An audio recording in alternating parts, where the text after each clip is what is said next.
From MZ Studios in Dallas, Texas, you're listening to the Tennis Revolution podcast.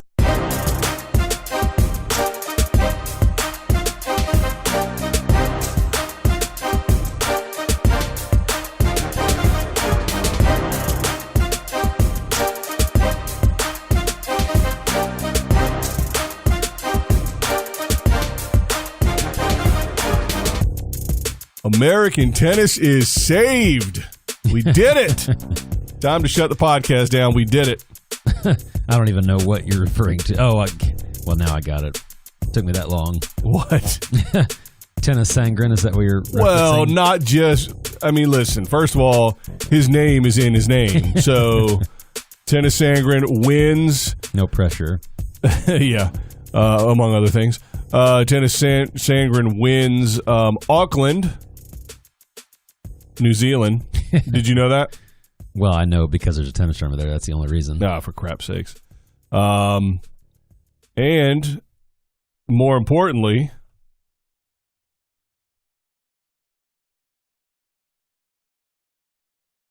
yes. He's, according to most of tennis Twitter, the most important thing is Tennis Sangren is about to lose every single point he has earned at Australia and will be hanging out with Jack Sock at the bottom of the rankings. Everybody still hates that guy, by the way. Yeah, we don't live in a forgiving society anymore, I've noticed. Yeah, with no. the internet. Yeah, no. So whatever that's worth, I don't know. Or our country's buried in snow and they're in sweltering heat. You think they're just mad about it? Well, that's probably why he won. He was so thrilled to be out of the snow. Oh, I see. But no, I was thinking about this on the way in. This has got to be top 3 in terms of sporting days of the year, don't you think? Just what? having started the Australian Open today and the NFC or AFC NFC divisional playoffs in the same day. It's always like a big sports day. Are you caught up yet? I am. How about them Cowboys? Hasta la vista, baby. How dare you use Arnold's name to The amount the of work Cowboys. that I put in to could not find. I was looking and it dawned on me. Wait a minute. One of the most famous movie drops of all time. That's right. Hasta la vista, baby. So now not only do the Cowboys say goodbye, I also get to get rid of that dumb drop. How about them Cowboys on my soundboard here? Oh, but Coach, they're a young team. They're going to be back next year. So painful. It was so painful having to just sit a week with those dum-dums in the playoffs and my soundboard all jacked up. Look, click that. Remove track. Gone. Hasta la vista, baby. Wasn't it funny, though, how it took about 5 seconds for everybody to say how much they hated the Cowboys again? It was like they were America's team for 2 weeks, and then about 3/4 in, it was fire Garrett, fire Dak, get it rid of everybody. Listen, they won. The only good thing about them winning is that I got to add another, play around with the soundboard. But them losing, I got to add a couple things. Right. Or screw you guys. I'm going home. And that's what Jerry Jones just said. This is more fun than I just need to have a podcast where it's just me. I don't need you for this. And I just talk to myself, but I talk to the soundboard. Yes. About issues the whole time. That's what I need to do. That's more fun than I know what to do with. So, and unlike me, it's something you can control what the person responds with. So whatever you want them to say back, they can say. Yeah, that's true. That's true. So, anywho, but no, don't you think? Obviously you've got March Madness is always a great day, but to me, this is like one of the best because it's like you got 2 big football games, and then it's like, oh, the day's over. Like, oh wait, the Australian Open's running for 12 hours. I always, and plus, I guess it's good. I'm biased because it's bad weather, so I'm inside. I'm not working. It's got something to watch all day and night. Well, first of all, hockey's going on. So I'm a hockey fan. Yeah, and NBA. It's the middle of the season. I don't care about the NBA much, but it's going on. College basketball is going on. Australian Open is arguably the worst of the 4, least popular of the 4. Right. But you're right. I like that it's 40 degrees outside. That's cold for us. That's frozen tundra for us, and it's hot and really really hot. So, but thankfully, Federer won't have to play outdoors. That's good. But for us, it's not the worst of the four. We've talked about. For me, it's probably number 2. I don't know what it is for you. Well, U.S. Open's 1, Right. and I don't know, man. For me, it's 2 because of the schedule. We've talked about that. I'm a night person. Yeah, I like that it starts at night. I can watch tennis till my eyes close live. Not that I would do that, but you know what I mean. It's always on, and I don't have to wake up at 7 a.m. or feel like I don't miss something. Yeah, I don't. So we're the opposite. This is the one that I do. So basically, yeah, I record this one. You don't. Everything else you record, I don't. So really, you are the weird one here. It's not.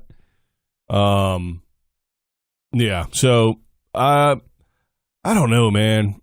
But I do this on every slam. I don't want to say how much I love it because then I'll sound like an idiot because I say how much I love all the other ones when they come around.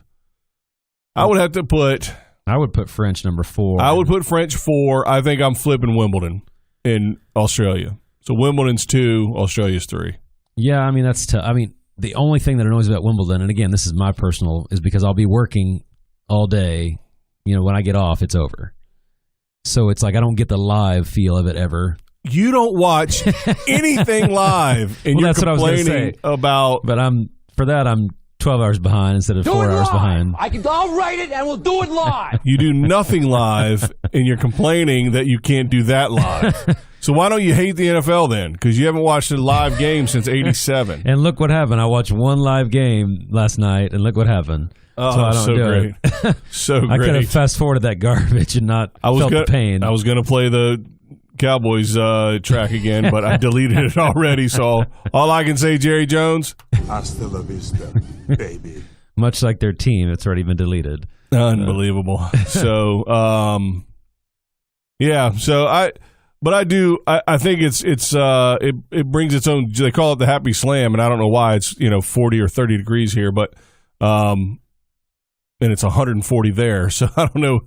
Right. But yeah, it's summertime down there, and it's a laid back, shrimp on the bobby kind of feel. So, well, I think it's got a little bit of that optimism of that it's a new year, so new things are going to happen, even though that hasn't been the case for the last several years. On the men, yeah. But it's sort of just a new beginning, and it makes you start the season optimistic no matter what.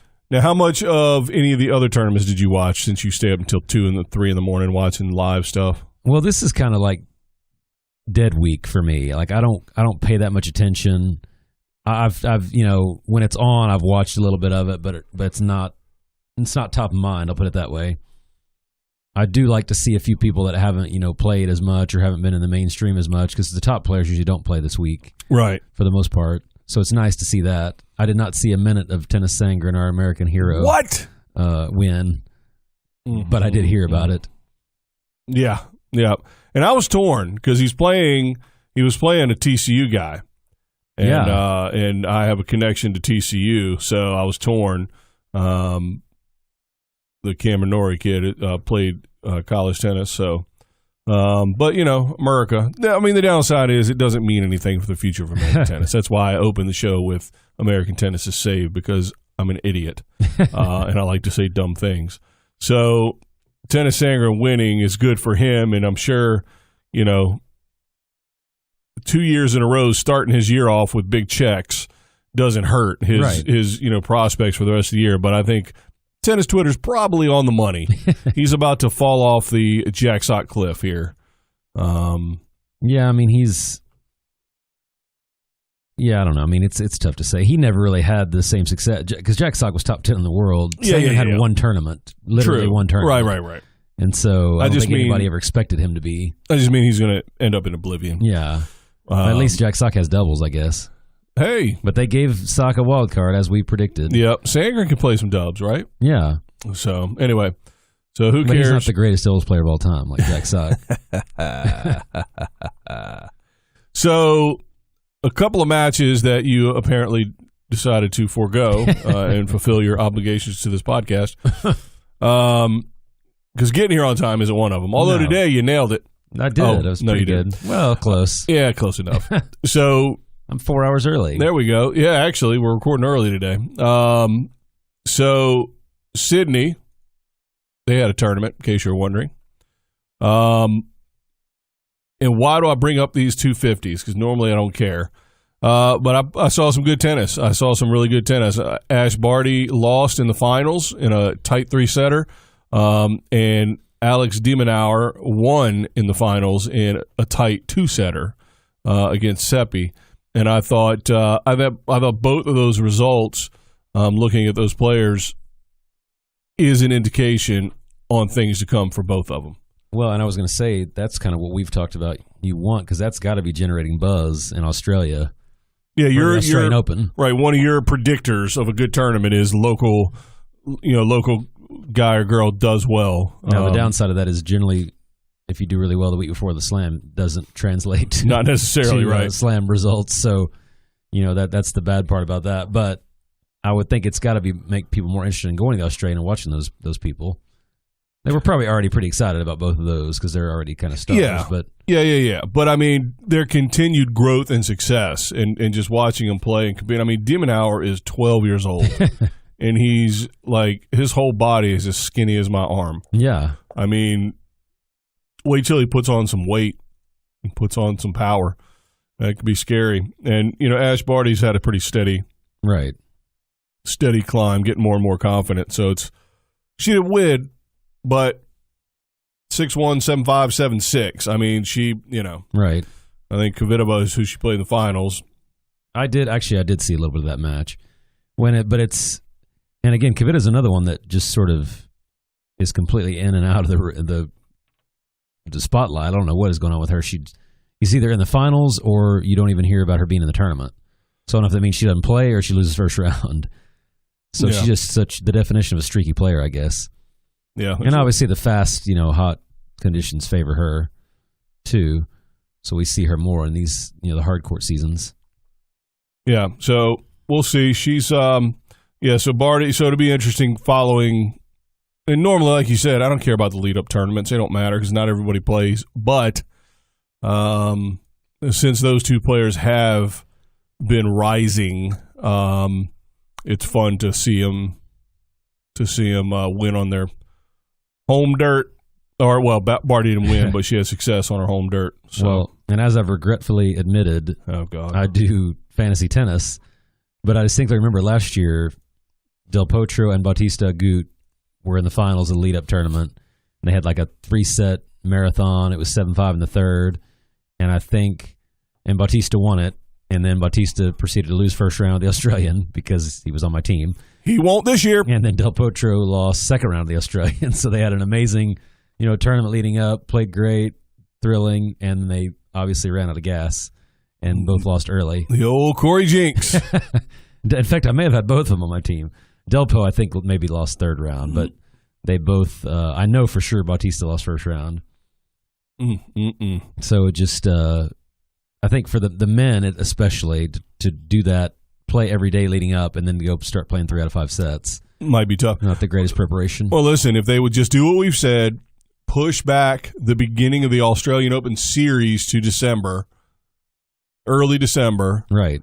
and then leave a week in between, more people would play these tournaments leading up, and then maybe they'd have that break. They'd be more fit and ready to go for the actual tournament that matters. Not that they all don't Well, matter. what's funny is they really do the opposite of what you would think, too. They do all those exhibition stuff at the start, and then they do the real tournament. You would think they do the opposite. Let the week leading up be exhibitions. Yeah. Then people can play as much or as little as they want or need We're going to talk about all that kind of stuff here shortly. because it doesn't make any sense to have a There's meaningful tournament leading There's into some it. political rumblings Oh, yeah? on the men's side, which may affect all this. We'll talk about that a little bit later. Hmm. But let's talk about the Australian Open, the overnight slam. How That's about we right. start calling it Yeah, that? How that about makes more sense here. the overnight slam. I like it. So what we talked about many weeks ago, I don't know if we said it on air or we just said it to each other. You had a brilliant idea for once. About one a year. Because we've talked about the seeding and changing the seeding. Instead of doing 32, they're talking about 16, but we want to get even more radical, or as I like to call, more common sense, and drop it down to 8. Right. Or even 4. Because ultimately, you're rewarding the players that are quote unquote the best already. So they are already favored. So why give them potentially the easiest route? Right. Because everybody compares, Federer's draw is tough, or Nadal's draw is easy, or what about the 37th ranked guy? His draw is tough. Right. You know what I'm saying? Yeah. I mean, he's got to go through mostly seeded players if he's going to make it. Yeah, that's always my favorite when they talk about how tough somebody's draw is. And it's like, how about the person playing that person first? Right. Yeah. So how about our local hometown hero, Mitchell Kruger? He's got a tough draw. Right. Qualifier against Djokovic. Right. Round 1. Yeah. So, and of course we want the best players to play each other at the end. I mean, that's what you're always setting up for. But, well, not the same 2 players every time. But, but to me, it's about, number one, you've got to, just like you do in any entertainment, medium, you have to get people in immediately. And I know so many people that I will see people tomorrow that I'll teach, and they won't know the Australian Open started. And to me, if you had feature first-round matches, you could have been promoting those for 3 days because the draws come out on Friday. I mean, you could promote that matchup all weekend, and now there's not a matchup that you can promote, and we'll get into that detail, but there's not a matchup you can promote now that's going to draw people in. Right. Unless you just get some fluke like the Sharapova Halep, a couple years ago at the U.S. Open. Right, that round 1, which was a barn burner. Right. Yeah. And it didn't foretell of anything to come at all. Right. Sharapova Exactly. won it. Yeah. Didn't win the tournament. No. And then proceeded to not win much else. And then Halep went on to win a slam. So maybe that's the key. The loser has the real benefit. So what we talked about, or your brilliant idea, I want to give you full credit, is you wanted to compare the actual draw with 32 seeds with your draw with 4. You did 4? I just did 4, yeah. So 4 seeds. And I kept the 4 seeds in the exact same position. 4 seeds they're using here. Keep them on the same lines that they're at because that's where they go. Right. And then just go, all in. Right. 100% random the rest of the way. Now, did you just put qualifier in randomly, or did you wait till the draw came out so you could use the actual qualifiers? I waited, so I kept everybody. I kept all the real names in there. The humans' names are in Right. there, so Mitchell Kruger's somewhere in there. Yes. The wild cards are somewhere in there. Right. And sometimes the wild cards don't matter. Sometimes they do. Like on line 3, Joe Willie. Tsonga is a wild card, but sometimes it's some random Australian from typically it's someone you the haven't outback. heard of. And then so we did the same thing on the men's. I said you did all the work on the men and the women. So Right. that was a brilliant idea. I think that's all we need. I don't even think we need to talk about it. I think the idea itself is enough. Well, and everything is luck of the draw. I mean, unless you're going to do the NCAA method of 1 versus 128 and Right. 2 versus 127. That'd be brutal. Yeah, that would be the only way you're going to do it scientifically where it's not random. Everything else, there's going to be some randomness, so some are going to be better than others. But I'm looking at the actual draw first, and there's not any one particular match that I'm jumping up and down over. The closest one would probably be Raonic and Kyrgios, but Kyrgios is unseeded, so he could play anybody. It's one of those things where he sort of did it to himself, Right. and so he ends up where he ends up. That's not a product of the system of the draw. That's Right. just because he's unseeded. So let's take a look at the real draw. I consider your draw the real draw, sir. But Thank you. let's take a look at this imposter that the Australian Open did, Right. and then compare it. And you'll give me. So I'll pick out some players, some matchups that I Yeah. think are interesting, and we'll compare based on that your matchup. So now, which one did they both get better in your opinion in terms of the compelling nature of the 2 draws? The women's draw is dramatically better. The men's draw, I would say, is marginally better. And again, it's luck of the draw, so it's just you're still going to get what you get. But Right, but you're taking 128 minus 4. Right. I think if I do the math right, it's 124 players for 124 spots. Yeah. So I think your sample size is probably good enough to indicate this is kind of what it would look like. Right. I mean, because here's the bottom line: 124. All right, well, it'd be 128 on the bottom. So let's just say all 128 players got in order. Right. Just to make the math easier. So 128, the worst, quote unquote, worst player, all the way up to 31. Yeah. Doesn't matter near as much as 30 through 1. Right. Or through 5, because the top 4 are locked. Right. Now, the women, the depth goes deeper. That doesn't make sense, but you know what I'm saying. I mean, there's more compelling players throughout. And I think that's why it worked out a little bit better. Because if you think about it, take the number 5 player, whoever that was, team or somebody, I think team was 5 or 6. Of the 128 players, 60 of them, 70 of them are not going to be a compelling matchup. Right. Just in terms of notoriety, whatever. So there's nothing you can do about that. There's just not the depth in the game to make that many compelling first-round matches, no matter what you do. Maybe we should start doing. Maybe this is preemptive. Maybe it'll mess up your whole deal here. But maybe what we should do is take all the qualifiers and wild cards and put them in their own sections. Like play in? Yeah. Well, no. They're in the main draw. Right. They're in the 128, but we put them like halfway between the top half and the bottom half, and halfway between the top half and the bottom half on the bottom half. Yeah. Does that make sense? Mm-hmm. So you take the first 64, and you put them square in the middle, and then you take the bottom 64, put them square in the middle, and just put them all there. Right. So you're guaranteed to have a wild card or qualifiers, get 3 rounds in. Right. And then, boom, now they start playing seeds. So you give some youngster who fought through a ton of matches, right? Make it so he doesn't have to play Djokovic the first round, which is just a bummer. I mean, it's good and it's bad. I was going to say you get the attention, and for you and me, it'd be great.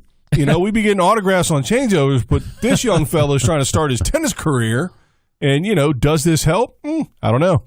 I guess we'll find out. So anyway, let's start with the seed. Let's start with the number 1 seed. So we got Djokovic, as we mentioned, top line. And on line 2, he's playing a qualifier from America, from Texas, from DFW, Mitchell Kruger. So who does Joker have in your scenario? So in mine, he plays Jordan Thompson, so basically no difference in terms of ranking. This is a disaster. This is the worst idea you've ever had. No, I'm kidding. But here's the great part. If Djokovic wins, second round. Well, second round for me on Australians' fabricated nonsense, right? He would be playing Tsonga or Klizan. Which, again, that's totally luck because Tsonga's a wild card. Right. So he's not even ranked high enough to be in the tournament.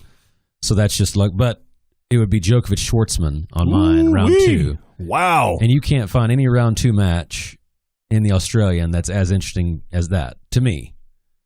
Kokkinakis, Shapovalov, maybe. But not bad. Yeah, because he's an up-and-comer, Right. had a little success, kind of fell back, talked some smack to, Wawrinka and all that kind of stuff. But that's an interesting right out of the gate. So Schwartzman and Djokovic as a second round. And I think you're exactly right that the first round, you've got so many chances for, let's just say even 50. Right. To 128. Yeah. I mean, that's 78 players that aren't going to be necessarily a threat to anybody. Yeah. Except each other if they play each other. So the numbers, no matter what you do in the first round, right? Unless you, like I said, went the 1 through 128 version, right? And then only in the middle is it going to matter. It's still not going to matter at the top and the bottom. Well, and they really got lucky with this. There's one quadrant, probably not called a quadrant, but whatever, in the Australian where they got Wawrinka, Gulbis, Kyrgios, Raonic. Yeah. So but that was, you got 3 Grand Slam finalists in there in the same, or I guess Gulbis was semifinalist, but that never happens. It was because Wawrinka and Gulbis and Kyrgios all let their rankings drop. Right. But normally you don't get that kind of, like the feature matches I've got in the first round. Well, hold on. Oh, go ahead, sir. All right, so let's get to the 2. We've got Rafa Nadal on line 128 as the 2 seed at 48 years old against Jamie Duckworth of Australia, wild card. Right. And so I've got Sousa, which is not any more intriguing. Although I think he's had more success over his career Right. at that point, so it makes it a little more compelling. But, Nadal and Duckworth will probably be the night match because he's Australian. Right, for sure. Hey, maybe Federer will play during the day. So Nadal wins. If he wins, That's right. don't call in Australia. Don't mad at me. And then he'll be playing either the German Struff or Stuf. I don't know how you say it. Or Ebden from Australia. Another Australian. Mm-hmm. And see, I've got Tomic and Klizan, which is Woo! Tomic Australian, but no difference. But he's coming back though. Right. He was highly touted and had success early, quick, but then lost his mind Right. and turned into a little punk. But apparently he's on. He's trying to do the right things now. Yeah, and I'm trying to find here's another difference in this draw. So normally, if Nadal wins 2 matches, he's going to play somebody between 17 and 32, Right. assuming they win 2 matches. In this draw, he has Hachinov, round 3. Wow. Now he would have third round if the chalk holds, he would have Demon Hour. Right, which ends up being a good match. But the 27 seed, that could have been someone a lot worse or a lot less interesting. Yeah, you know what? You're exactly right, because the ranking isn't what makes it interesting. It's that the kid just won Right. his first tournament. And didn't they have a really good match at some point last year? I don't remember. I think they did. And yeah, they did. And he's local. So Right. that's what's so compelling. He could play 3 Australians the first 3 rounds. That's pretty amazing.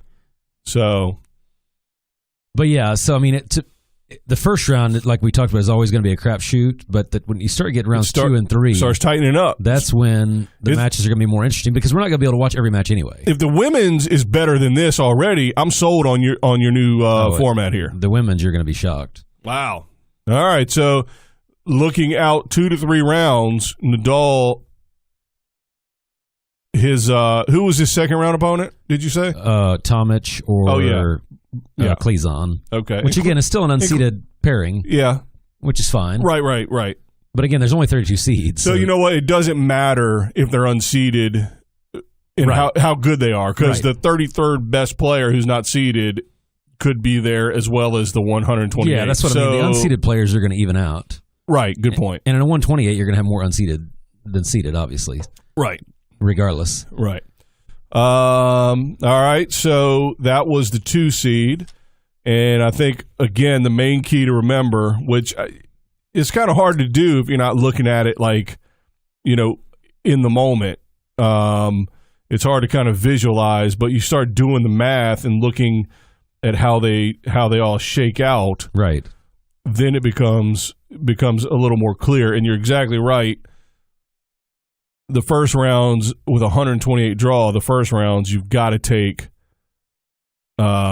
with a grain of salt, because it could, Well, you're going to have 96 unseeded players, so you got a 3 out of 4 chance of an unseeded player.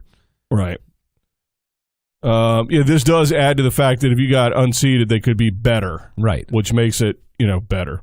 Because I don't care if the 128 and the 127 player play each Right. other in the first round. I really don't. No. Because even if they play, at least it'll be competitive. Well, and that's one of the flaws Theoretically. in this 32 seeding is that nobody's getting excited because it's 2 versus 31. They're getting excited because it's Nadal versus whoever it is. Like if you told somebody, hey, do you want to go watch the 2 play the 27? They're going to say, oh, well, do you want to show Nadal and Demon Hour? Oh, they're going to be excited. So having a number by their name, to me, doesn't add anything. I would just rather it be, like you said, 1 through 4, and then it doesn't matter. Because the numerical value, no one's going to watch 17 versus 16 just because they're number 17 and 16. Right. They're going either because they know the names or they don't. All right, so next we have the 3 seed. I don't know if you heard of this guy or not. Apparently he works for the Red Cross. Oh, no. It's reverse colors. He's from Switzerland.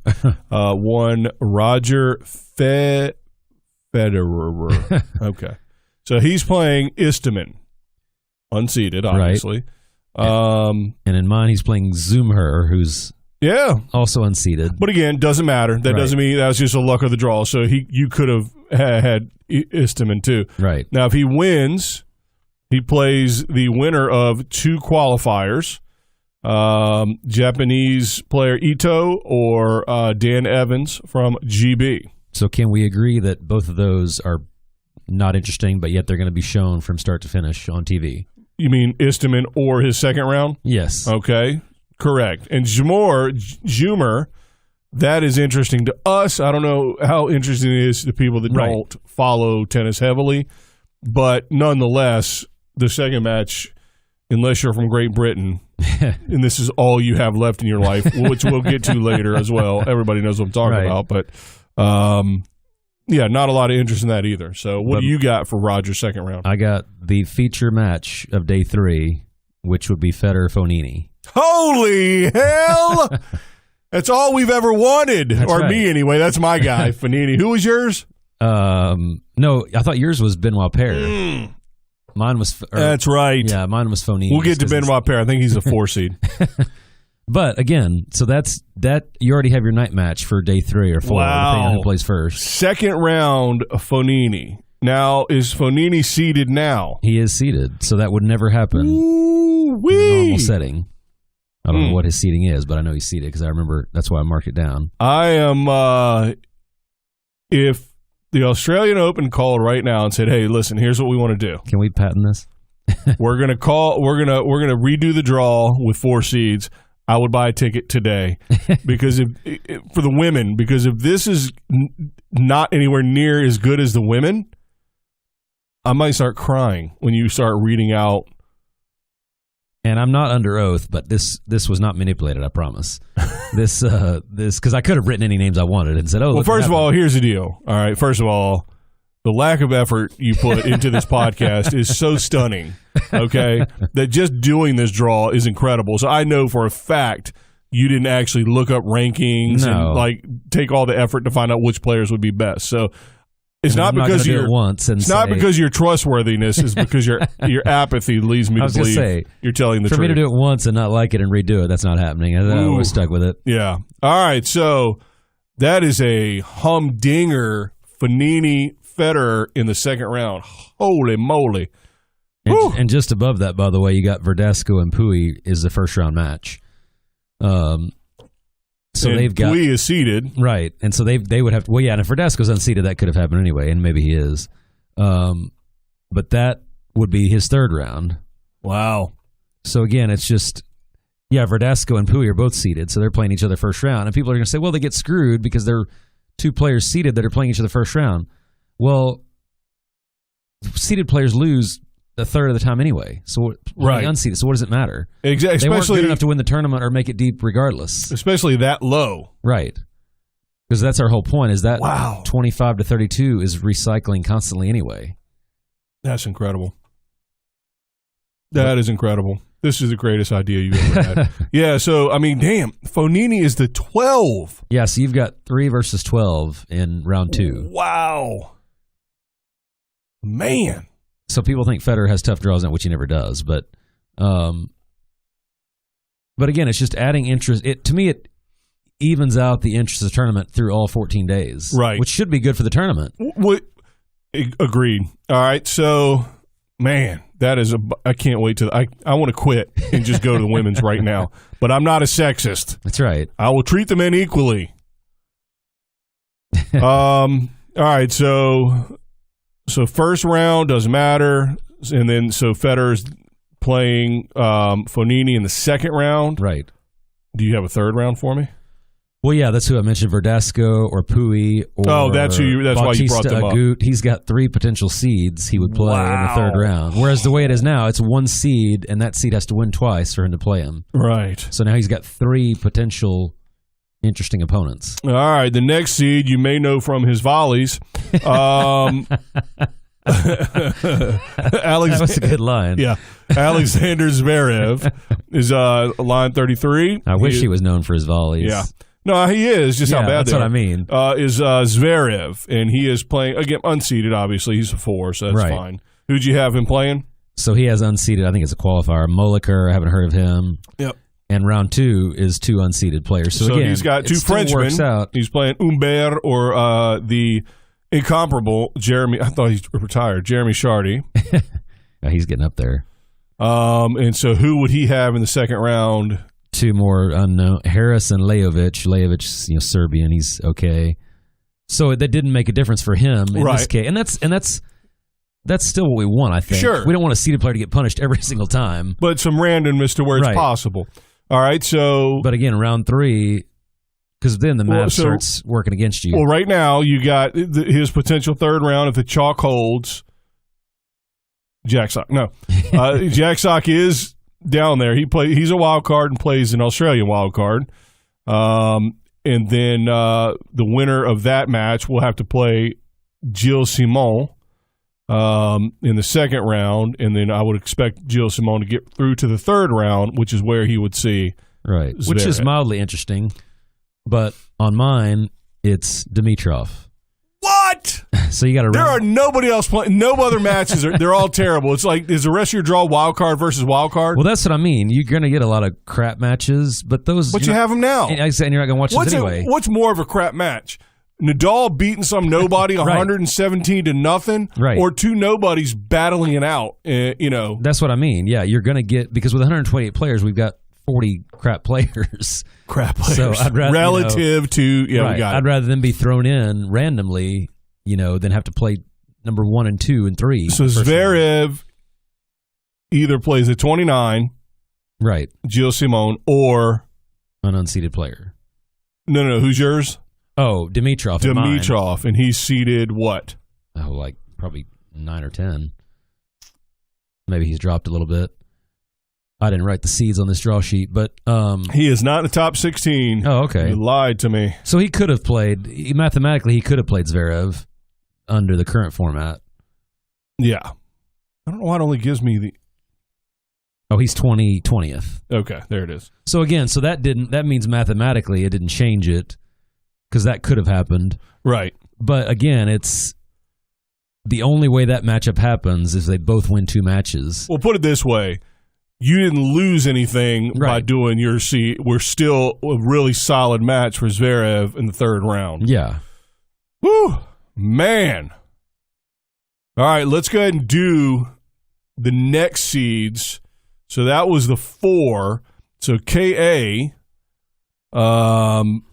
is the 5. So Kevin Anderson is the 5. So now he's the first one that would be potentially horrifically affected. I mean, horrifically. Well, we know he doesn't play the top 4 because we already went through those. Right. No. Yeah, but he could have. Right. And on that rare occasion, And so here's what's funny. I'm looking at Anderson's draw, in my draw, and in his section of 8.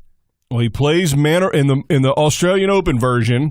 The fallacy fraudulent version. Yeah, exactly. He plays Manarino first round, and then he plays the winner of TFO and a qualifier from India. And then his seed he would play would be Stevie Johnson in the third round, and he's the 31 seed. Right. And so, believe it or not, in mine, he has an even easier draw. He has 7 players in his section. None are seeded. Wow. So he has, essentially a free pass. But again, he almost has that now. All that changed was instead of the 31 in that section, it was somebody 33 or lower. Yeah, which is only one additional player in between Stevie Johnson and an unseeded player. He's got Tsonga, Kukushkin, Millman, in my section. Right. So those aren't much different ranking-wise. So, okay. So he benefits from this system, actually. And again, that's the whole point. It's a randomness that we don't have now. That's what it is. Right. I like it. And who's the 6 seed team? So Dominic Thiem is, well, he's out. I mean, he's playing Benoit Paire in the first round, who, by the way, is just Benoit Paire. That's all. I can't remember which. I don't know if it was in Sydney. I don't know where he played, but he was oh, my God. Let me tell you what he did. So Don't turn on him. He was returning. No. I know who he is. He would play Schwartzman first round in my draw, by Thiem the way. would? Paire. Oh, Paire would. Yeah. So Dominic Thiem, the 7 seed, playing Benoit Paire. So in Sydney or wherever the hell he was playing, Brisbane, I don't know. I can't remember who he was even playing, but he was down, and the guy was serving, and he'd hit an ace, and he'd give him the clap thing. But you knew it was, you knew it was sarcastic. Right. And then he did patronizing. it a little bit, and he did that literally 4 out of the 6 point or whatever that I watched, and I was like, I can't watch this. This guy's an idiot. So anyway, so Benoit Paire.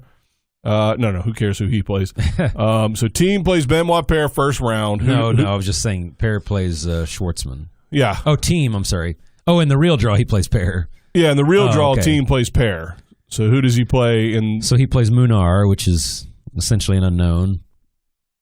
But at least he won't quit, so that's good. And then he would play... Hold on. So his third round potential would be Luca Pouille, the 28, if the chalk holds. And if not, we've got Misha Zverev in his second round potentially, and then there's a qualifier, and then German Martyrer, right, and then Kukushkin, who's not bad.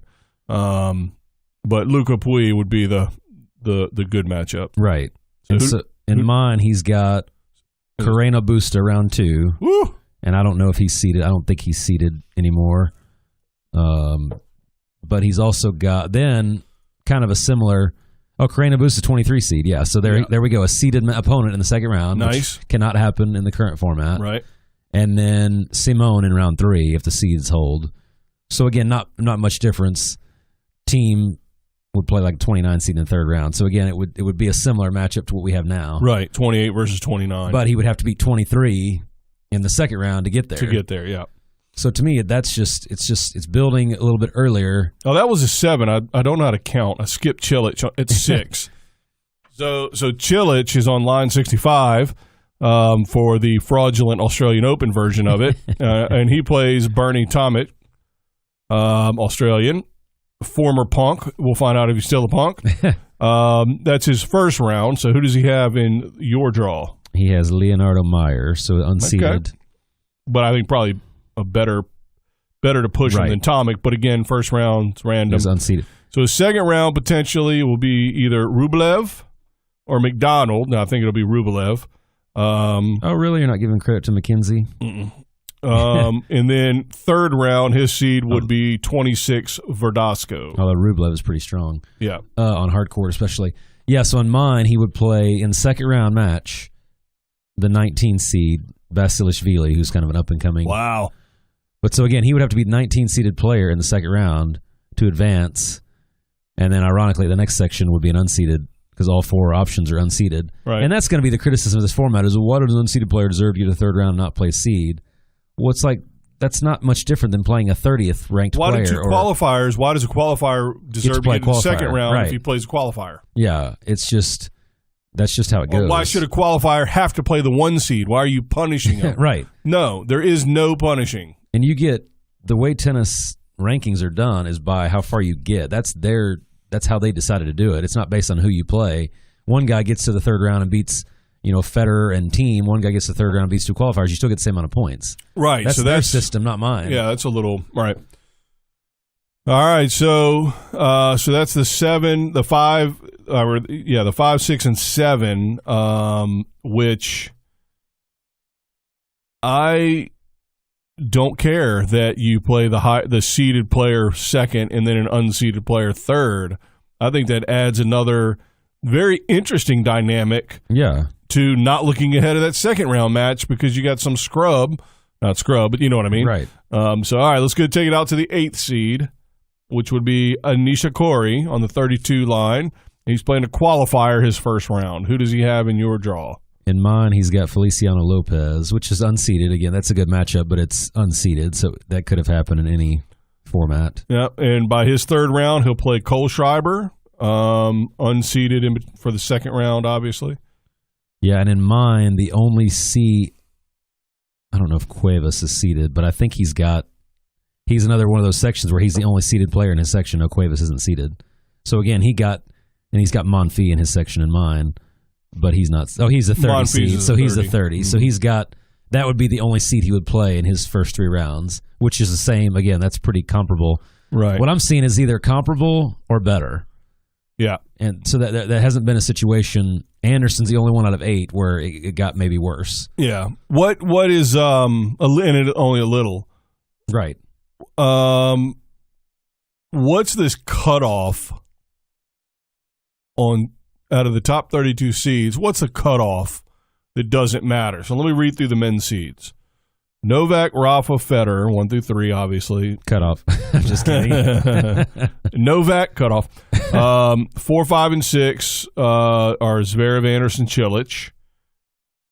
All of those legitimate players. Team Nishikori, number 9 is Isner. 10, Khachanov. 11 is Coric. 12 is Fognini. Come on. Kyle Edmund, Tsitsipas. Come on. Yeah, Medvedev. Come on. Raonic. Cecchinato at 17. Schwartzman at 18. Come on. Yeah. Come on. I'll give it the old American try, and I'll even cut off 9 Isner and stop it at 8, Yeah. worst case scenario. Right. And I don't even know, if Nishikori can last that long. Right. He's always getting hurt. So let's read the top 8. Novak, Rafa, Roger, Zverev, Kevin Anderson, Cilic, Team, Nishikori. Yeah, I don't see how you could say. Who are you missing? And that's what I was going to say. I don't see how you could see anybody from that isn't there should be there. Based on, especially if you base it just on Grand Slam results. Why does Dimitrov deserve an easier, path to the Right. quarters than some unranked guy who's Then Tsonga or Wawrinka or 33 in the world? Yeah. Shut up, stupid. Well, and So 8. So you're 4. I like Right. just fine. Even 8, I would think, yeah, would still. It would make that first round just a Right. hair worse. well, and 8 goes into their year-end Masters too, so that 8 would make sense also Okay. because top 8. But yeah, then you could still get 8 versus 12 in the first round or second round. 8 versus 9. Right. So your second round. First round. Yeah, your first round could be Nishikori, Isner. Yeah. And Which would actually, I think that's. Oh no, that's Karlovic, same guy. That's the second round. He'll play Evo if. But he makes it. so, back to my question earlier, if you look at the entire first round, 64 possible matches, what is number 1? What's the most interesting match to you? And number 2, what do you think will be the night feature televised match?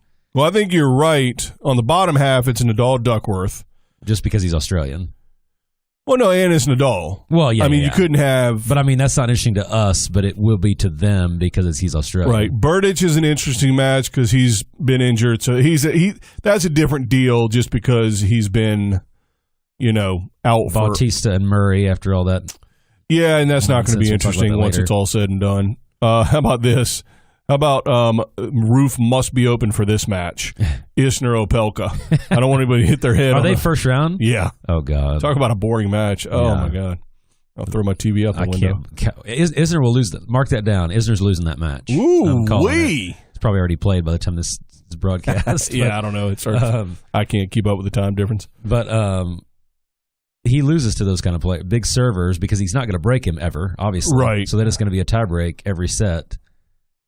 And I can't keep track of the new tiebreak rules. It could be a fifth set. Oh, my God. 12-12 or not, whatever they're doing now. That's going to be the worst, by the way. But so we just looked at all of it. There's nothing that's super compelling in mine. Yeah, well, I'm looking up in the first round, and the only really compelling matches have to do with weird situations like Murray being unseeded Right. Against the 22 seed. And not knowing how much tennis he's going to play again. And and all that kind of stuff. You got Benoit Paire is always interesting, but not for good Djokovic reasons. Kruger to us because he's local. Yeah, so that's not a legit reason. You've got, Round is Kyrgios, but again, Kyrgios is ranking a slip, but he could certainly take out the 16 seed. Yeah, to me, that should be the feature match. And because he's Australian, it probably will be. Here's a match with two guys who have been out of the rankings that shouldn't be. Wawrinka Gulbis. Right. It's kind of interesting. I mean, Gulbis, what a weird deal that is. He's just so in and out, it's weird. I mean, obviously, I think our most compelling match as Americans is Australian Bolt against Jack Sock. I'll be on the edge of my seat for that. I hope he loses first round. I hate to say that, but I don't know what to hope for this year. nothing. With him. I don't hope If for anything, anything. really, to be honest with you. I just like watching it all happen. But yeah, so, I mean, you're talking about first rounds that are not that compelling, and then you add into it the same kind of scenario for second round. So Tsonga Djokovic is an interesting second round, but only because Tsonga's been out with injury. So he's a wild card playing the 1 seed in the second round. If he makes it through Klizan, you don't know. Right, because that could happen in any situation. Now you got the 25, which is Shapovalov in the second round against Kokkinakis. If he makes it, that's an interesting matchup, I think, just because Kokkinakis is, a youngster who sort of trying to, make his way into the upper echelon of the new guys. But the theme I'm noticing in all the matches you're saying is there's always at least one unseeded player. Well, meaning there has to be, but what I'm saying is no matter what draw format you do, that matchup can always happen. So there's nothing gained right in terms format. of matchups. For me, I've got, and again, the men's worked out much less than the women's did, but the men's first round that I've got is Steve Johnson and Tsitsipas, which is 2 seeded players. It's the only matchup mathematically that ended up with 2 seeded players meeting first round. What is that now? Who? Johnson and Tsitsipas. Right. Which is not crazy, but second round I've got Raonic Chung. We talked about Federer Fonini. I've got Coric Isner. So to me, the second round is where you're really seeing a huge upswing in the tournament. And again, it's about ramping up. To me, in the second round of a slam right now, there is no ramp up. So what we'll do is maybe track the first week, and none of the people you have are obviously playing each other because they didn't follow our draw. But kind of like if Federer wins and, some qualifier loses, just try to, as best you can, duplicate the results and then see what we end up Right. for the second week to see if it's just a disaster. If it's like Federer is the only seed left in the top half. Right. And a bunch of qualifiers or whatever. You know what I'm saying? Yeah. Oh, yeah. Because that'll be interesting. Because that's where the downside about having so many good matchups early is you lose that potential later. Right. And that's going to be the only thing I could think of for a tournament not wanting to do this is that you lose those big players. But that happens already. Sure. I don't know that it's going to happen anymore in this. Well, that's why we need to look at and compare the two side by side based on the actual draw and then see who won and lost, et cetera. Because I think it's pretty interesting, man. You're I don't know what to call you. What you're thinking. That's all I care about. He's called me much worse off air. All right. So be prepared to be wowed. Is that what you're telling me? That's right. Oh yeah, you're gonna if you're not on board already, you're gonna be full speed ahead next when you hear the women's draw. All right, hang on. Let me get to, come on, computer. All right, women's singles. Come on, first 4 seeded players. Number 1 in the world, but not in our hearts, Simona Halep. Angelique Kerber. I'm kidding about that. I don't care either way. I just, so Halep, Kerber, Wozniacki, and Osaka. So those are the top 4. Right. And then 5, 6, 7, and 8. Stevens. You must be racist. You don't want her in the seating. Svitolina, Bala, Pliskova, and Kvitova are 5 through 8. Yeah. So who gets hurt the most? So let's start. So here's Some what we of those have. definitely are getting hurt. Well, the number 1 seed, she's already out. Simona Halep at the top, one line, is playing Kai Kanepi, the mighty Estonian. And I think we did a stat that she, in a third of the Grand Slam she's played, she's lost first round. So you can't tell me this system is any worse for her. Yeah, no kidding. than it already is. Right. Matter of fact, it'd probably be better. Right. If she Play a played better somebody person first. Right. So who does she have in yours? So in mine, she has the secondary, not the main, Pliskova. So still an unseeded player. Right. And one that she doesn't have issues with. Right. Like, I mean, although I don't know what their head-to-head record is. I think it's pretty close. They haven't played a lot, but anyway, obviously she can beat her in a first round of major because she just did. Right. All right, so her her second round opponent is either a qualifier or American Sophia Kenin. Or Sophie Kenin, whatever her name is. Up and comer. Yep. Supposedly. So who would her second round be? So in mine, she has, again, 2 unseeded, Watson and Hahn. Okay. So it's nothing changed, really. Right. It stayed the same. So then she's got, if the chalk holds, let me give a little credit where credit is due. Her third round opponent, if chalk holds on paper, is Buzanescu or because Venus Williams plays Buzanescu, that 25 seed in the first round, and if she can make it through her and then make it through Alice Cornet, then I could easily see V Will getting to the third round. But let's just say chalk holds, Buzanescu wins, Alice Cornet wins, and then Buzanescu plays Kai Kanepi in the third round. Halep in the third round. What do you have? All unseeded options. So Konta would be the best, but she's unseeded somehow. So Halep is losing all 3 in a row? How is that possible? So yeah, her draw actually got worse for her. Right, because she doesn't play a seed. Yeah. But yeah, so that was kind of like the Anderson draw in the men's. It actually made it easier. Right. But it kind of similar to this is the only one that I would say got easier. Sure. All right, here we go. So we've got Angelique Kerber. Yep. The 2 seed on line 128. Yep. And her first round opponent, obviously unseeded, playing Hercog. Who does she have in yours? Bernarda Pera. Well, interesting. Unseeded. That's who she could play in the second round potentially, or qualifier. And here's where you're about to. Who does she play in the second round? The winner of 2 seeded players. Yeah. Keys and Stevens. What? Holy hell. So America, what are you doing to me? That would be first round match, first of all, Keys and Stevens. Good Lord, have mercy. That's a final. Yes. A year and a half ago. Yes. And then the winner plays Kerber. But there you got 2 night matches right there already set. Good Lord. So she's got either Vekic or, I don't know why I'm even saying either. Kiki Mladenovic is her other opponent. She's not going to win. She's the Jack Sock of women. Right. Without the, being a jerk. I don't know if he's a jerk. I just hear things. So she played the 29 seed Vekic in the third round. Yeah, so slightly tougher draw. Who does she have in the third round? No seed, so she would have a little break. What a miracle. But so that's, and again, I don't know that we really want Keys and Stevens first round, but that's because we're American. Well, yeah. But Keys has dropped out of the top 16. Yes. So that could have happened in the fourth round anyway. It's happening in the first round.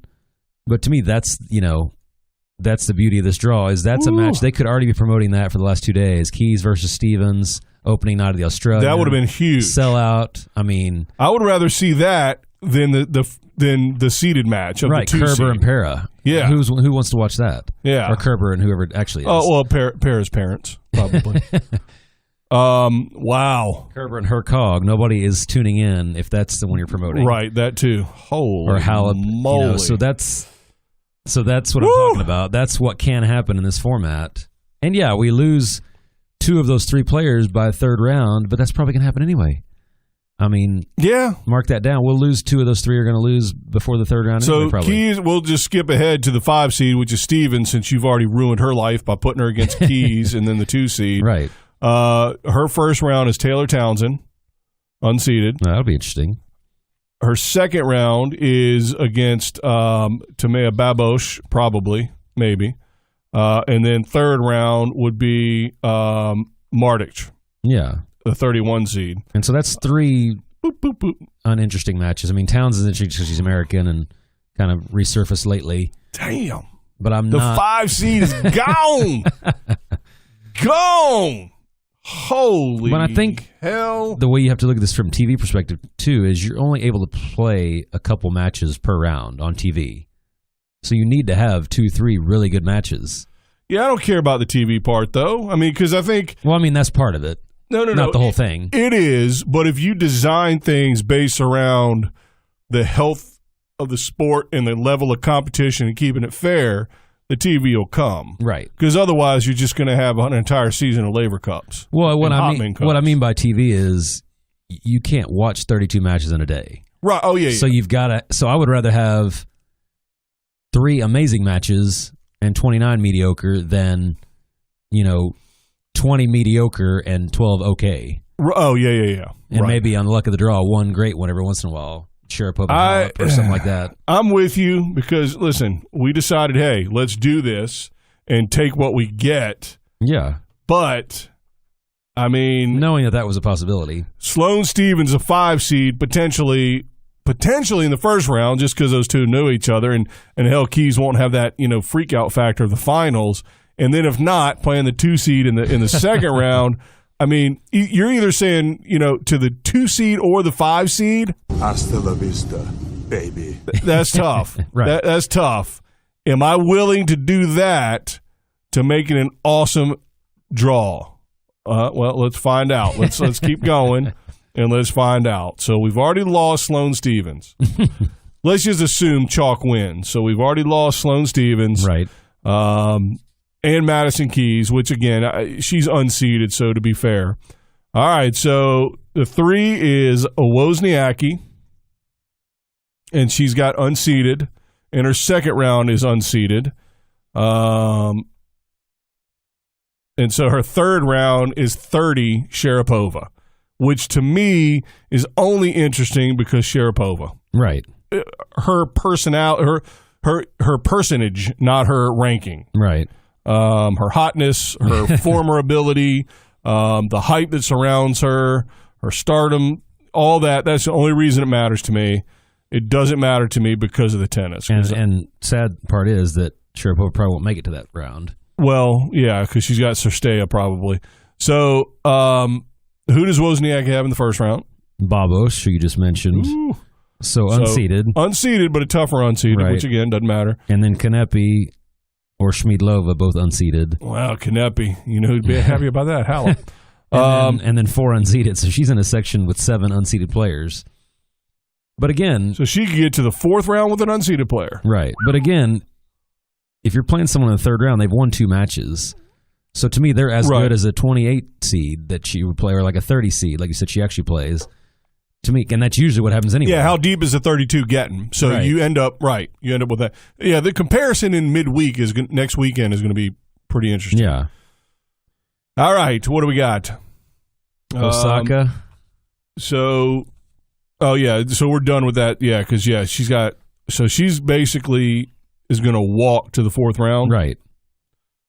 Well, then again, it's Wozniacki. So Well, I was going to say that's what happens now with most of the top players in the men's, especially. They walk to the 4th round every time. So again, to me, it just stayed the same. It didn't get any worse. It stayed the same. yeah. All right, so I'm looking for the 4 seed. Osaka. All right, so Naomi, if I may call her that. Oh, by the way, Keys, first round, since we talked about her already, wild card. Second round, Parmentier. And then 3rd round, Mertens. At least Mertens, 12. the 12. Yeah. So, And yeah, again, none of those Keys are is not that making out of the compelling. first round, and she's potentially got a decent shot to get to the 4th round. Oh, what are we doing? I'm starting to doubt myself. No, I'm not kidding. Well, I've of got course. your night match. All right, so Osaka right now, obviously playing an unseeded player in the first round, Lynette. Right. And, no, not obvious. Well, in this one, yes, unseeded. And then her second round, Gavrilova, unseeded though. And then, it's an interesting match. Xing Shui or whatever her name is, the 28 seed, in the 3rd round. But again, none of those are drawing big attention, right? Although Asia will probably be losing its mind for Osaka. Well, yeah. Shui, True. Shui, Heshe, whatever. So what do you got? Who's Osaka got in the first round? So night 1, Keys versus Stevens. Night 2, Osaka versus Barty. Wow. Oh, my goodness gracious. Now, again, sucks for the loser, Now, Ash Barty's the 15, but the whole country is watching that match. but she's coming up. Oh, yeah. The whole hemisphere. Yeah. Because you True. Good point. Because Australia is the Asian Slam. Right. The Australasia Open or something is what it used to be called. So, or close or invitation, something. I don't know. I'm just making stuff up. But yeah, all of Asia and obviously Australia, New Zealand are going to be watching the hell out of that match. Wow. All Well, right. and the thing is, currently, you're hoping for good matches. With this format, you're getting some no matter what. So, like, you're hoping Osaka gets to play somebody great that we care about later in the draw. Now it's happening right away. If you're the 4 seed, prove it. Right. You should be able to beat everybody in this draw except for the 1, 2, 3. But whoever you said Osaka's playing first, the whole hemisphere is tuning in for that. I mean, they might. It's her, but Because, but this is getting their attention right away. All right, 'Cause they so might think, I didn't need to watch the first couple matches. what do She's we gonna got? roll. What do we got in the second round? Stosur or Putin save another unseeded. Unseeded. So Good matches, anything. though. And Okay. then the seed that she has in the next section is Garcia, who I think is the 19 seed. So again, that's similar to what it would be now. And she's unseeded, but she's 4 playing versus the 28. 19. Yep. So that's the seeded that she would play in the third round. So that's the interesting, but again, is about comparable to what the normal matchup would be, 4 versus 19. That's a good first round match. And then, all right. So let's get, how about, who was a 6 seed in mine? I've got to find it for you. I was about to say, I couldn't tell you.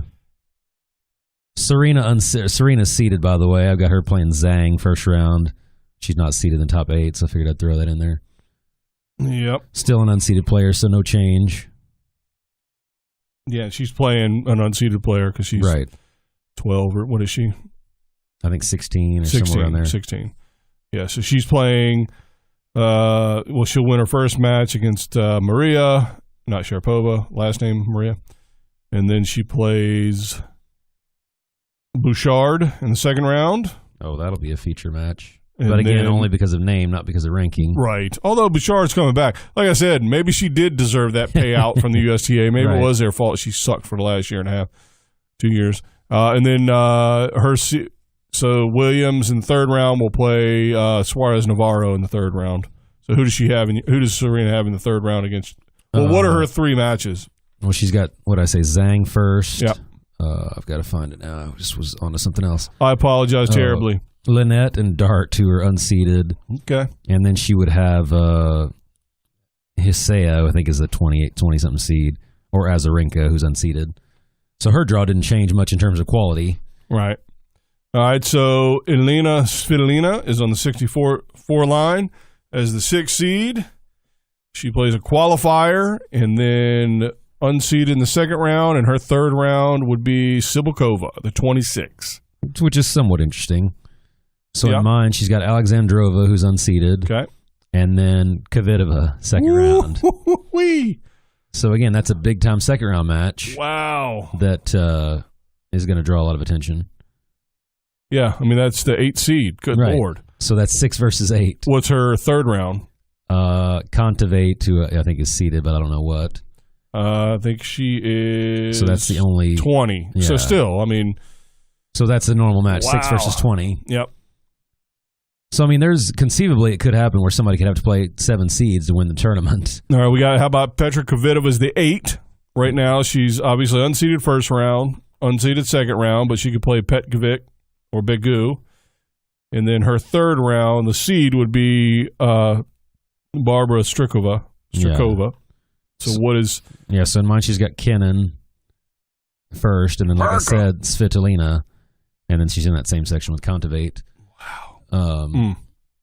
Yeah, so that's probably a feature match for your day 3 or day 4 is Kvitova and Svitolina. Maybe we ought to do this. Just make chalk hold for both tournaments. Yeah.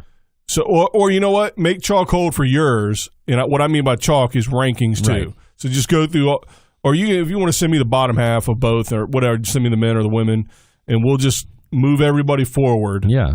That's the higher ranked, So that's Right. the sort of default. Yeah. And then if there's kind of weird upsets, we'll just like, oh, okay, well then, we'll just take a look because If somebody retires or something. clearly the first 3 rounds so far, and we basically only went through the 1 through 8 on both. Right. But the first into the 4th round, so the first 3 rounds are by far more interesting, if you ask me.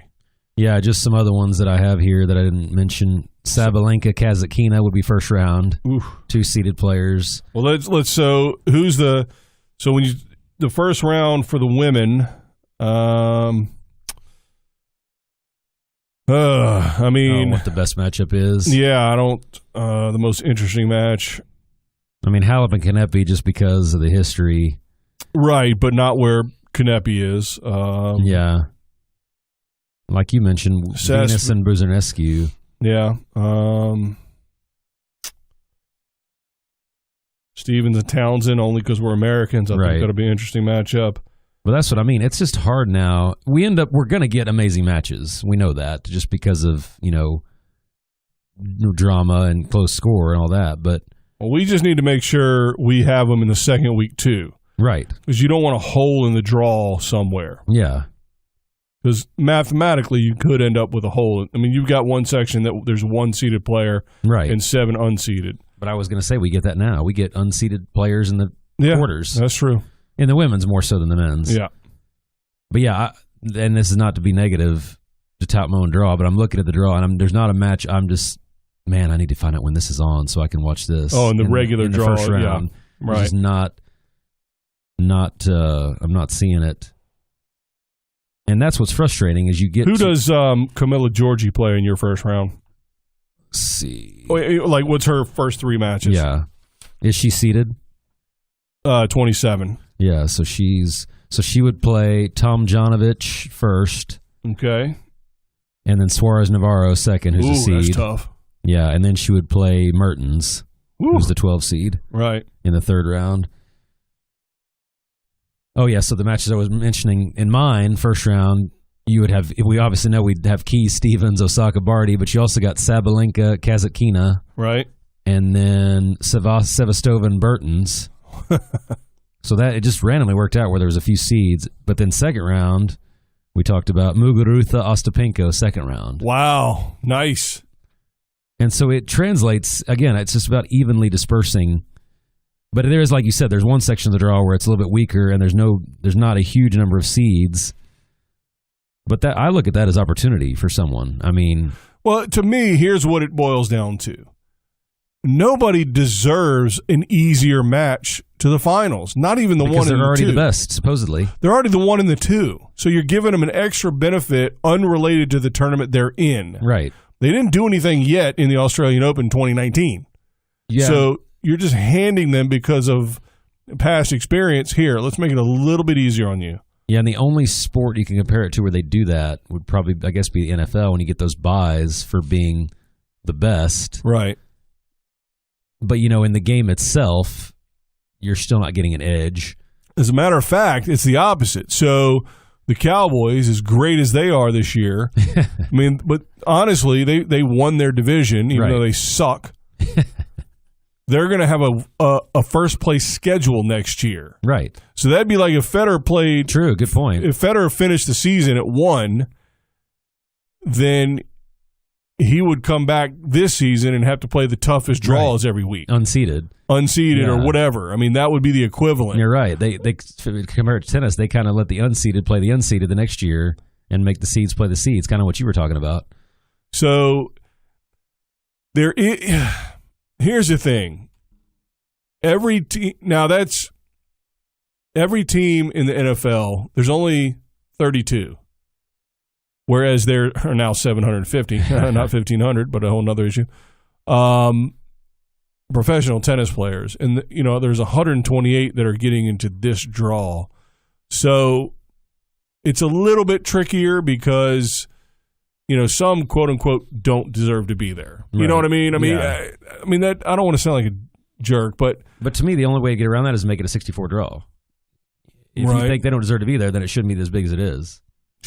That's a good point. Which they're not going to do. That's a good point. Or you make play-in games like they do in NCAA, and you have 96 players, and we play for the other, 24, 20, 32 spots. Yeah. Interesting. Yeah, but it is an odd system that we just take absolutely for granted. That, of course, Federer's going to be the 1 seed. Right. And play a qualifier, and then a qualifier, and then a wild card, or then the, right. The 32nd seed who might as well be a wild card. Or whatever it is, Yeah. And again, if Federer and Djokovic are the 2 best players, I want them to play in the final. I'm not disputing that, just in terms of for competitive balance. I don't want them to play first round, obviously. But all right, well, let's talk about that. If your, desire is to go down to 4 seeds, then why not 2? right. I know that's the because if you're saying that the 2 best players are going to win regardless, then why wouldn't you just have 2? Because in the women, you could say, man, we need 8 and not 4. Right. Or we need 12 Yeah. and not 4. Because there's more Yeah. depth. Yeah, I mean, I think it's like you said, it's at some point they're sacrificing the beginning of the tournament for the end of the tournament. Right. And the ironic part about that is it doesn't shake out. Like, when's the last time, and maybe it has never happened, where the top 8 seeds made the quarterfinals of a slam? Right. I bet never. Yeah, sure, especially on the women. So for that reason, I would say it's not working. That part of it's not working. Top 4 has happened many times. Yeah, you're just protecting your star players. And is it at the expense of the quality of the actual matches throughout? Well, and to me, it's, you want to make sure everybody has a chance to see them. So if you let's say you're a big time Stevens fan or Keys, either one, under my system, you're going to buy tickets for the first day. Because that's the only way you're going to see them. Right now, you're going, let me buy tickets for next week. They're going to be for 3 rounds. And then they get knocked out and you don't get your tickets. So you lost money from those fans because right now you've got to go to that first round. You've got to tune in that first round or you're not going to see the people you want to see. There's a lot more unpredictability to me, which matters. Yeah. Now, not with the 2 people. I don't want unpredictability on court. So if right. Madison, I called her Madison like I know her. So if Stevens and Keys are playing each other in the first round, you want, the best player the system to be set up so the best player wins. But in terms of the draw and who plays who, I don't mind unpredictability for sure. Right. All right, we are very long. So do you want to go ahead and take a break real quick and then get to your corner? Perfect. All right, we'll do that when we come back.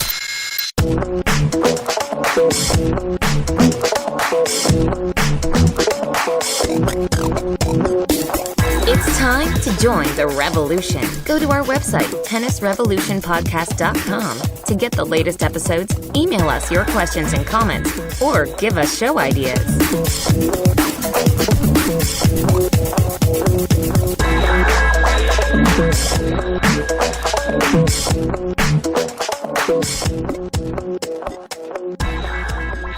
This better be a quick corner. Good Lord, this is a long one. Well, it is, but I want to talk about the big news that came out this week. And you're going to dispute what I say already, probably, but it was Andy Murray retiring. Now, that's what I heard. I got texts from a dozen people. Everybody was, I looked it up online. But then he didn't retire. And I have a real problem. This is becoming a trend in sports now, more so in tennis, of these people retiring but not retiring. It drives me crazy. Right. And I don't care about Brett Favre retiring, unretired. To me, that's different. But to retire, like for me, the headline of that story to be Andy Murray retiring, no, it wasn't. He didn't retire. Right. It should have been Andy Murray is thinking of retiring. Yeah. But everybody texted me saying he was retiring. All the headlines said he retired. He didn't retire. If he comes out and feels great in this tournament, he could play for 5 more years. He literally said, I'm going to retire if I don't get any better. Well, that's what every player thinks in the world. Like, what do we need a story for that? I just thought it was ridiculous. Now, I'm not going to disagree with you at all, and here's why. Because everything that comes out on social media ever is lies. It's all lies and garbage, and right. And it in 1 inch gets taken a mile, and I don't know that the player themselves necessarily can control that, and I don't even know if they try anymore, and I don't even know if Murray, because he was in a press conference and was asked questions. Somebody asked him how he felt Right. And he started sobbing, so I had to leave, and then he came back. And I don't think he intended to say all that. That's what I'm getting Right. at, is that you're just a jerk and you don't like Murray. But, so he just shares a tidbit, and now, it's going, wildfire spreading. Well, I just think it's also bad for. I think it's bad for him. And I think it's bad for the sport to have somebody out there. Number one, I don't know why you would want your opponents to know that. First off, Well, I thought Ferrer was retiring. That's what I was going to bring him up, because I saw him on court and I was like, oh, this must be from last year, and it was live. They were interviewing him. He goes, yeah, I might play the French. I might play. It's like, well, then you didn't retire then, right? Which is fine, but why did you say you're retiring? Right. And Roddick did the whole. Or I think it was Roddick that did the whole, this is my last year on tour. Why do we need to know that? Like, I don't get that.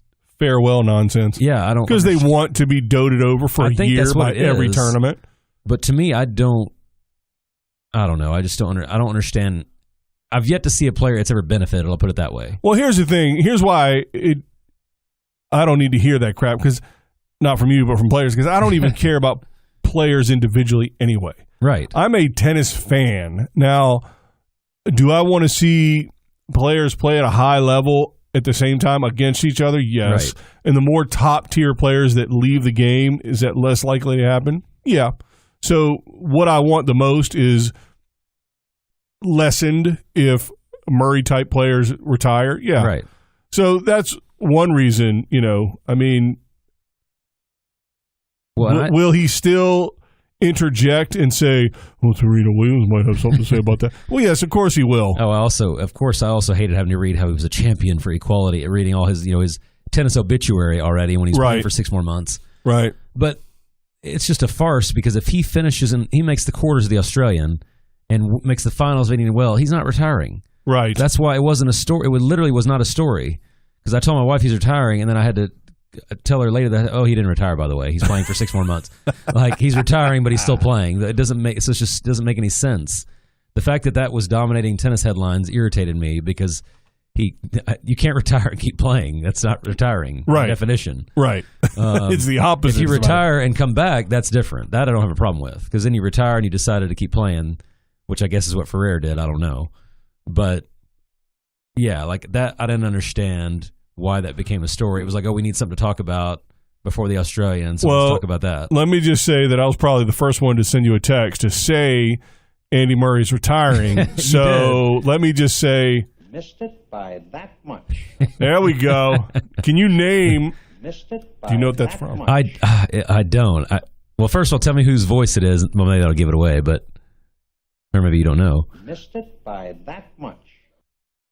That sounds old. You might be able to get it if I give you another hint. No, you won't, because Caddyshack. It's not Caddyshack, though. For Pete's sakes, that's the worst thing I've ever heard. No, what I was going to say is there was a cartoon in the 80s that sort of Go-Go Gadget. That's Inspector Gadget's voice? No. Oh, it sounds like him. Yeah, I don't know. Or it sounds like somebody from that show. Yeah. There you go. So it's not somebody from that show. But actually, you know what? It is. There you go. See? He does that voice. So Don Adams does the Inspector Gadget voice, which essentially was a cartoon version of that show. Oh, Get Smart. There it is. Did you look it up on your phone? What do you got in your pocket over there? I did not. So, Get Smart. That's the voice. Yep. That was I wouldn't have gotten the show, but I didn't recognize the voice. 1965 to 1970. Appealing to our younger audience. Yeah. And then Inspector Gadget was 83 to 86. So I got the 80s right on that. Gosh, it was that old. So I must have been rerunning that to like the mid to late 90s, because I watched that as a kid thinking it was new. Well, yeah. But so kids don't know anything. So. But your text was right. You just meant like next year. No. I sent you that all the players are retiring at some point. Ever. That's what the headline should have said. Murray is retiring, ... eventually. Yeah, exactly. It just, if he can't play anymore, he will not play anymore. I think that's a text. Which is funny. I think that's every player in sports right now. Like, oh, if I'm not able to play, I'm going to retire. Like, oh, thank you for that illumination. I didn't know that was the possibility, that you couldn't play, so you're not going to play. Well, here's the thing. I think somebody like Andy probably has a mentality, Hello, you play to win the game. and if he can't, he can't. Right. So now he's going to play an entire series of tournaments to find out if he can play to win the game. But that, I mean, and we know that is the most, there's nothing more frustrating in sports than not being able to play to your capability As a player. because of physical limitations. For a fan, the most infuriating thing is pulling a Brett Favre, where you retire 17 times. See, in a that row. doesn't bother me. I don't know why. For some reason, that doesn't bother me. But saying you're retiring and then still playing, or saying you're going to retire, to me is worse. But isn't that what he did? So he did that at Green Bay for a while, then didn't, and came back, and then said it again, came back. No, then what he did it, retired, then came back to Minnesota. What he did that was annoying was, I need to think about it for 3 months, and then I'll decide. And then he didn't retire, and then he didn't retire, and then, I did retire and came back twice. But I just hate the whole farewell tour. Like, this is going to be my last season. No, it's not. Like Dirk, this is going to be his last season. Not if he turns it on at the end of the season, starts scoring 25 a game. And, Right. It's your last because it's not going how you want it to go. So Federer, Nadal, Djokovic, if any of them retired right now, devastating blow. So 10 out of 10. I know where you're going with this. Jack Sock retires, 1 out of 10. Rejoice. Where is Andrew Murray in that scenario? 10 being the top 3, 1 being Jack Sock, Andy Murray. Where I will put him at, I will put him at an 8. Well, are we talking about just the fact that he's retiring or how his career is ending? No, I don't care about his personal life. No, I mean, gonna say, like, for us as a fan, goodbye, and he's gone. Where, right. How badly does it affect the game? or your fandom, etc. Because it's not like you're, Right. in the Murray fandom. I would camp. agree. I was going to say 7, but 7 to 8. But I think I have no problem with players retiring. I hate for someone to retire that way, meaning where they just literally fade away and can't compete. Yeah. Like, obviously, winning a slam and retiring is the best, like Sampras. But, I mean, how often can that happen? Well, if Agassi retiring was great. Well, Nadal and Federer and Djokovic are all going to retire after winning slams because at some point they just have to stop winning slams, and the only way anybody's going to stop them is if they quit. Little known rule: when you win 25, you're not allowed to play anymore. So, did Williams would have something to say about that? Did Connors retire after his 91 run? I think so. Yeah, so that's in terms of how to retire on a high. That would be the ideal to retire on a high, and I think that's why it depresses me with the Murray thing. It's like the lowest of right. He's well within the age range to keep on, and the ability to be at the top, not the top, but almost the top of the game. Yeah, my other part of that would be, why are you waiting? Like, why not just be done now? Like, what's the point of waiting? Right. Unless you think there's a chance you're going to keep playing. And one or the other. I say it. If right. you think there's a chance. Yeah. Yeah, who knows? Could have been a bad day. You're going to catch some flack for this. What are you, anti-England? Are you anti-Scotland? I don't want him to retire. In fact, I want him to keep playing for years, but I want him to retire and not play anymore when he retires. Right. Oh, there's some other things to talk about with the potential political strife going on in the men's side, but we'll save that for when we have nothing to talk about because all the best matches are over in the first week with your little 4. And so it's going to be disaster. Djokovic and 7 unseeded players in the quarters. I hope so. Which, again, it's if the outcome's the same, what does it matter? Yeah, it doesn't make for good. We'll see. It'll be interesting. But you did agree week 1 is tremendously better. The first 3 rounds seem to be markedly better on the men's side and phenomenally better on the women's side. Right. I mean, and don't say better or worse based on what's going to happen at the end of the tournament. Right. No. The quality of matches in the first 3 rounds, just focus on that. Right. And it is tremendously better on the women's side than the quote-unquote Australian Open draw. In the men's side, it's markedly better. So, well, and here's what my challenge is. Of the 8 quarterfinals, which is about the time we'll be recording, maybe a little before that, but of the 8 quarterfinal matches, men's and women's, how many of those 8 will have a top 8 player versus each other. My guess is 1 or 0. And in mine, you've already had one. Right. So that would, to me, that's going to be the marker of. Yeah, I mean, just. And again, it's one tournament. So listen, Nadal rolled through a French, not dropping a set, not even dropping enough games to drop a set within a match, except maybe one match.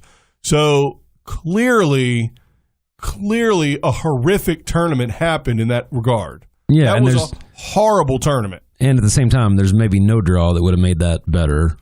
Maybe. From his side, from his perspective, maybe he would have won his 7 matches that way no matter what, but we could have made the other 127 players have a more interesting path. Yeah. So, or maybe he has tougher matches in the beginning and it makes the end of the tournament different. Right. Yeah. Because if you're cruising, it's easy peasy. Right. You got plenty of rest time and you're fresh for every match, and other people aren't. So, anyway, I think they need to start playing the Australian Open overnight for 2 reasons. One, so I can watch it at a normal hour, but then also everybody's got an equal footing on that heat issue. I thought you meant the whole tournament over in one night. Yeah, that's what they're going to. Fast forward, just one set, they could play the whole thing in a day. It's coming. Perfect. I'm telling you, all this NOAD, they're ruining the game from the inside out. It's disgusting. But anyway, that's for when we don't have anything to talk about next winter. We have real tennis to talk about now. Finally. Whew, what an episode. That might be the longest episode ever. We keep getting longer. Ridiculous. Not sure what's going on with that. I mean, it is the Australian Open starting the beginning of the season, so it's worth it. As a matter of fact, it's so much worth it that you're going to tell all your friends out there, and you're going to share it and help them understand how to operate podcasts. Honestly, I think that's the biggest kind of gap. You know, in tennis, when you're teaching tennis, the sort of one of the big lines between different levels is the very beginning, not rallying to being able to rally. That's a huge hurdle, and it's a hurdle that once it's overcome, now you've got a tennis player, somebody that gets hooked. Right. And so I think knowing what podcasts are and where to find them versus not, that's the equivalent. So people that listen to podcasts, you can rally. If you don't listen to podcasts, you suck. You don't even know how to keep score. And that's the big difference. Once you tell somebody, hey, there's a podcast. So either if you have an iPhone, you go to your little icon for Apple, it's not iTunes, whatever you call it, the podcast app. You either have never opened that app before, which I hadn't until we started doing this, or you have 75 different podcasts you follow because you're a maniac now because it's such a convenient, great thing. Right. So come on out there. Be a good friend. Share it with people you know, because if they don't know or follow podcasts, you can change their lives. And the biggest effect on their lives you could have, of course, would be this podcast here, especially if they're a tennis player. So, all right. Twitter. Obviously, you know how to do Twitter. And if you don't, you better learn. Because guess what I'm tweeting out this week? Uh-oh. I'm tweeting out the picture of the bag. And when you see the picture of the drawstring bag and you retweet it, your retweet will enter you into the drawing. I don't really draw anything, I guess. I'll just randomly pick somebody, and I will somehow send you a bag. Something like that. I don't know how. Courier. Maybe I'll make Corey drop it off. So I hope you live far away. Far away where he can't make it back. Send me to a different country where I can try out for Davis Cup. There we go. So I'm going to send out. Call back to the past. If it costs more to ship it to you than it did to print it, I don't know if I can do it. That's almost guaranteed. Golly, what if it's an international person? I got to send it. I got to send it in meters. I don't know. It's going to be some angry Scottish person after this episode.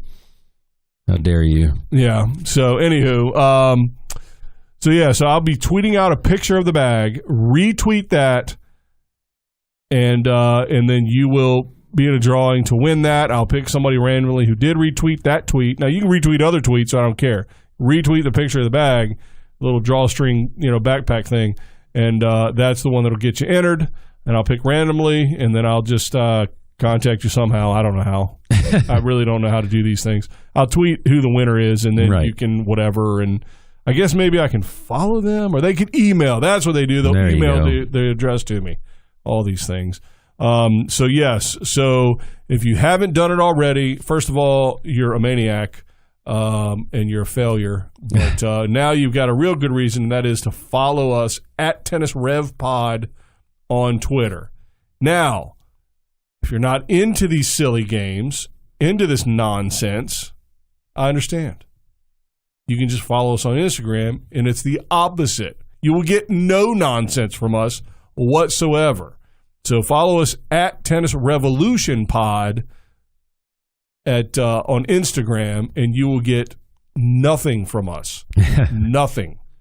And that's how we like it. So we give you an option, 0 content or minimal content. That's pretty much it. I'm not going to rash it. Unless you're on the Facebook fan page, I send out the link to each episode like 57 times a week because I don't know how it all works, Right. man. So anyway, so that's what's going on. Go to our website if you want, but who cares? You can find episodes, old episodes, whatever else, I don't know. But just your whatever you use for your iTunes app. By the way, guess what we're on now? Did I tell you what we're on now? I don't think so. It's big. It's big. I don't know how big because I don't know what any of it means, but we're on Spotify.